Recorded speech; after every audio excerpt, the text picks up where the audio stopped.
Hey there, it's Heather Hakes. Welcome back to my channel. In today's video, I'm going to share with you a 7-step process you can do for a mental detox to create a more positive life. Before we dive into today's lesson, I want to invite you to a free video training on how to reprogram your subconscious mind. You can grab it in the description box below and also directly on my website, heatherhakes.com.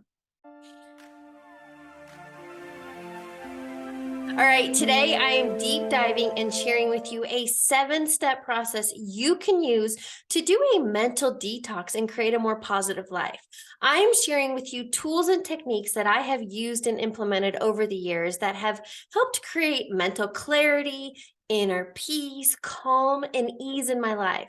Now, we're all familiar with detoxes, body detoxes, right? Going through a juice cleanse or a water fast, intermittent fasting. There's so much focus on the body, but I want you to know your mind is so powerful, and it's so important that you clear this mental chaos and your body. It's a mind-body connection rather than just focused on the body.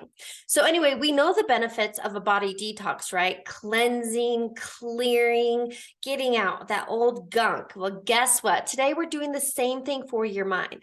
And what I hear from people most often is, experiencing that mental chaos, that monkey mind, that funk that just keeps you on that hamster wheel going through life's motions. So I want to help you. And I want to help you clear that chaos. So step number 1, what is the point of a mental cleanse? A mental cleanse is an exercise in clearing your mind to help you find better focus and balance in your life. It's about taking a break from your day-to-day stressors, anxieties, distractions, and actually start paying attention to what you are consuming. So I'm going to share with you step number 1. Step number 1, I highly recommend a journaling practice. This is something you can do daily, weekly, whatever works for you. But I have found that when I have a lot of that mental anguish, that what feels like stress and chaos internally, it's because I have too many thoughts going on.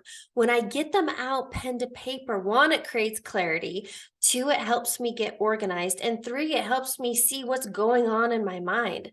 I have found that when I'm trying to figure out my to-do list and everything going on in my life, it creates a lot of chaos. So when I write it down and I make lists, not only do I feel more organized, but I truly feel more clear because I put it down, I jotted it down. So it's like, okay, your mind knows you're going to get to that thing, and it's no longer renting space in my mind. Also, the purpose of daily journaling is you have got to become aware of all those negative beliefs and that disempowering self-talk you have running rampant in your mind. And when you journal, I teach my clients the first step in creating any change in your life is awareness, and becoming aware of that monkey mind, becoming aware of the internal chaos, becoming aware of those disempowering beliefs is how you create change in your life. So that's step number 1, start a journaling practice. Step number 2, get outside. You've heard this before, and there's a reason that you're drawn to the beach or to the mountains or to go for a bike ride or a run or a hike. Nature is calm. Nature is very grounding. You've heard people literally hugging trees or, wanting to put your toes in the sand. There's something calming about even walking barefoot. And the reason for that is nature isn't stressed. Nature doesn't have chaotic energy. Everything is happening effortlessly and at ease, and that is why you crave nature. Also, there's no distractions, right? Nature, it's quiet, it's calming. I love hiking in nature, even with no music on. At the top of my hikes, I love to sit there and do a meditation because it's calming. But I want you to know you can create this internal calm without the need to travel to the beach or go to the mountains. You can do this in everyday life and literally walk around the block. But anyway, step number 2, get outside more. Step number 3, and this has been a big one for me I've done in the last few years. It's time to unfollow people on your social accounts, whether it's Facebook, Instagram, TikTok, whatever social platforms you enjoy. Unfollow accounts that don't make you feel good. I am very intentional about the accounts that I follow because I know that whatever I consume what I'm scrolling, what I'm seeing, what I'm hearing, what I'm listening to, you become a product of your environment. People tend to see my Instagram account and they're like, dang, you're not following very many accounts. Yes, that is very intentional and on purpose. Again, I want to see things that make me feel good in my feed. I want to consume content that is educating me and inspiring me and motivating me and keeping me forward focused, because that's where I'm at in my life. So I am very intentional about the accounts that I follow. So that's step number 3. It's time to unfollow. Step number 4. Now, this can be a little cumbersome at first. And I think I originally did this back in like 2017, but I highly recommend get your email inbox to 0 and then keep it there. So yes, at first, I don't remember how many I had exactly. And I've seen some people's inbox, thousands of emails. If you're at that point, I would literally just delete them. And if it's important, somebody will hit you back up. But get your inbox to 0. And again, here's unsubscribe from promotional emails and things you no longer need that you either don't open anyway or always instantly delete. Get your inbox to 0, because again, that is a way to create mental clarity and calm. I also created a folder system, so I file things away when they come in. Again, this is about organizing your life. Your external environment is a direct reflection of your internal state.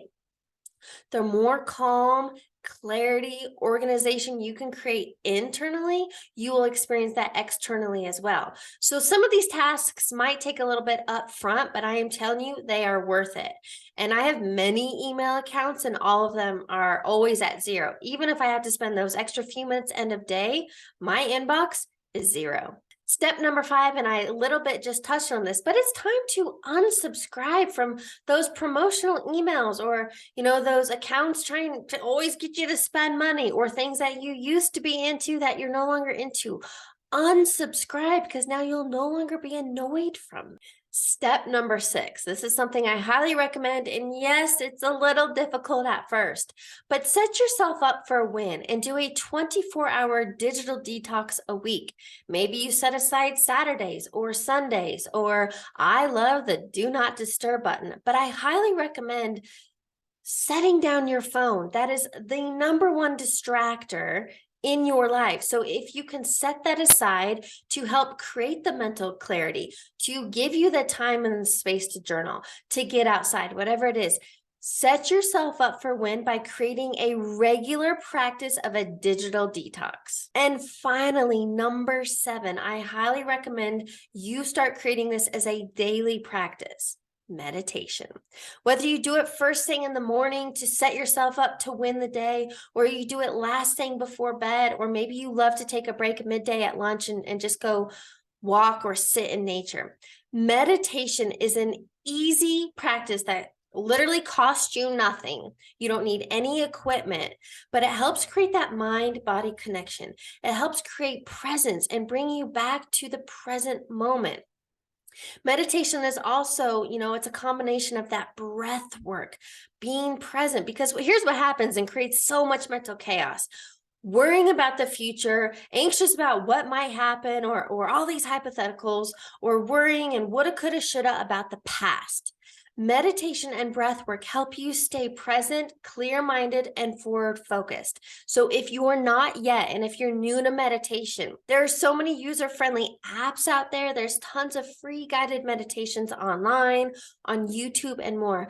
But I highly recommend creating that space every single day to sit in the calm. If this is new to you, start with 5 minutes, but you'll get to a point. I'm at a point that I crave like at least 20 minutes of that calm, that peace, that mental clarity, and then I can take on the day. So again, let me wrap it up. The 7 steps to help you create a mental detox and a more positive life. Step number 1, daily journaling. Step number 2, get outside, get into nature. Step number 3, unfollow on social accounts. Step number 4, get your email inbox to 0. Step number 5, unsubscribe from those promo spammy marketing emails. Step number 6, create a weekly practice of a 24-hour digital detox. And finally, step number 7, meditation. I would love to hear from you when you've put this into play. What does this mental detox do for you? And guess what? If you only do one of these things to get started, that is a great thing. Do one thing at a time. Start small, because those small habits will create big changes in your life. Thanks for tuning in to today's video. Make sure you subscribe to my channel so you're the first to know when new videos drop, and give me a thumbs up. I'll catch you on the next one.